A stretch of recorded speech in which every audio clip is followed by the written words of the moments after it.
বর্তমান দিনে দাঁড়িয়েও মধ্যযুগীয় আইন। বর্বরতার ছবি প্রকাশ্যে মালদার হরিশ্চন্দ্রপুরের সিমলা এলাকায় পারিবারিক বিবাদে বাবা মা ও ভাইদের নামে বিচার ডেকেছিলেন দাদা।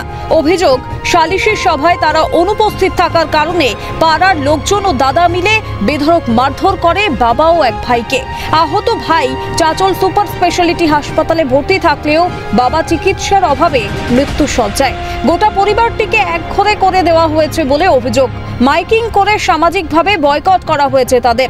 বন্ধ জল সরবরাহ, বাজারঘাট, যোগাযোগ।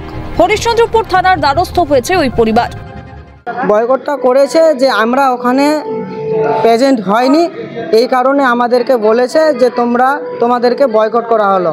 আমরা বাড়ি থেকে বের হতে পারছি না। হ্যাঁ, কিন্তু মাইকেই বলেছে যে শামসুল এক ঘর সবাই চলিত। তো যাই হোক, আমাদের খুব খারাপই লেগেছে এটা করেছে। তো কারোর সাথে কথা বলতে পারবো না, কিছু করতে পারবো না, কারো জমিতে যেতে পারবো না, জমিতে পানি দিচ্ছে, মাগনাতে জল দিচ্ছে না, এগুলোই বয়কট করে রেখেছে। এ বিষয়ে মালদা জেলা পরিষদের সহকারী সভাপতি রফিকুল হোসেন বলেন, এভাবে কোনো পরিবারের সঙ্গে এমন আচরণ করা অনৈতিক। থানার সঙ্গে কথা হয়েছে, দ্রুত সমস্যার সমাধান করা হবে।